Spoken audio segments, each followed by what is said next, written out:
I always hear you say that there's nothing broken and we didn't come here to fix anything. So when I think of something, say for instance, like a child being raped, how is it that Source is seeing that then if that's not broken or needs to be fixed? Because to me that feels so broken. How am I seeing that? How is Source seeing that so much differently than how I'm perceiving it here? This is going to be hard to hear, but Source is not focusing. When you are in pain or discomfort for any reason, the very discomfort that you feel is evidence of you not seeing something as Source is seeing it.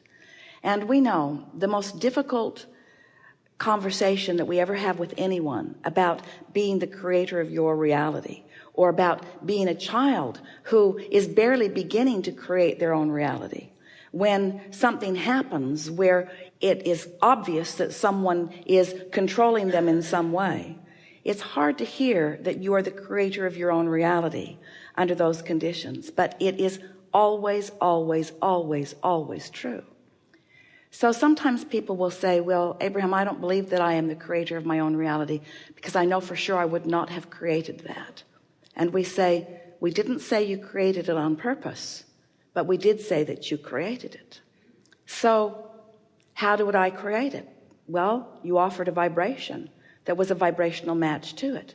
Then humans want to get into all this judgment about the rightness or the wrongness of that match, when almost everyone who has lived any form of diversity earlier in their life will explain to you in the triumph of life later that that diversity was the basis of much of the goodness that they now believe that they are living, because out of that contrast are born rockets of desire. So certainly when a child is born into an environment, the environment certainly influences the vibration of the child. And in almost every case, children who are born to human parents are guided away from their own guidance system more than guided toward their own guidance system. In other words, when you think about the way your instincts are as a parent to guard your children, to protect your children, to tell them watch out for that and watch out for that and watch out for that and watch out for that and watch out for that, it's a rare child who is not practicing a vibrational grid that is different from what they want or from what the parent who loves them wants so much. So as a result of this, a lot of people are offering a lot of vibrations that are different from what they want, and law of attraction is giving them what they are a vibrational match to, not what their desire is. But when we say nothing's broken and you can't get it wrong and you never get it done, and the reason that you can't get it wrong is because it is never done, is because in all of that life experience you are launching rockets and hopefully coming into more of the wisdom of understanding how things are coming to you. It is a really uncomfortable life experience to stand watching things happen, especially to children, that you would not want to happen, and then hear someone like us say they create their own reality. People don't want to hear that. But we have to say to you that until you accept that you create your own reality, then you can do nothing about achieving a vibrational standard that will bring you what you want.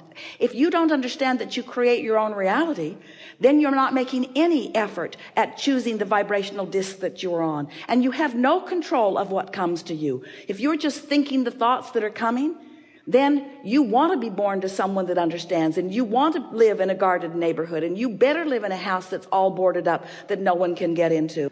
But that's not the way that you came to live, and that's what we're wanting to help you free up. We want you to find a way to deliberately control your vibrational frequency and teach it to your children too, so that you can move out among the world, so that you're free to be anywhere that you want to be, understanding that someone who is not a vibrational match to how you feel can't get on your disc. Jerry, when we first began visiting with Jerry and Esther, he was full of all of these questions. And our answer to him for months and months was, well, that's not your work. Well, that's not your work. Well, that's not your work. And finally he said, what is my work? And during that process, he concluded, he thought that the incarceration system, he had the perfect plan for it, We should have islands of incarceration, he said, and the rapers should go to one island and do it to each other, and the murderers should go to another island and do it to each other, and the thieves should go to another island and do it to each other. And we said, you already have those vibrational islands. And the group did not want to hear that, because they don't want the victim to be on the same vibrational disc with the victimizer. But you can't get around it. It's the way law of attraction works. And then humans want to say, then there's something really wrong with law of attraction. And we say, who would you want to choose for you? And they would usually say something like Jesus or God, someone really good and well-meaning. I would like someone like that to choose for me.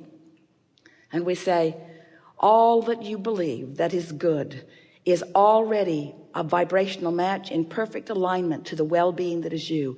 That's why well-being continues to prevail. But you came into this environment of free will because you know that creating your own reality, you are the creator. You are not a puppet on a string. You are the creator of your own reality. You want to know when you're off so that you can figure out when you're on. You want to be hungry so that you can enjoy the deliciousness of a meal. You want to know what you don't want so that you can even identify what you do want. And you want to find a way to get control of your point of attraction so that the universe can reveal to you all of the love and life that you've come to live, you see.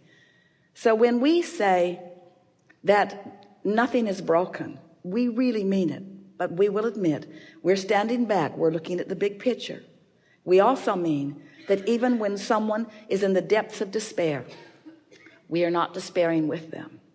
We're offering the truest form of what compassion is. We are knowing who they really are and holding the vibration of who they really are, because it is only in that holding of that vibration that they have any possibility of finding resonance with it. And we know that the true joy of life is discovering that resonance, you see. So sometimes early on in life, you have experiences that make you want, make you crave, make you reach for a resonance that you can't find. But if your desire is strong enough, you will find your way to it in time. That's what all of this is about, you see.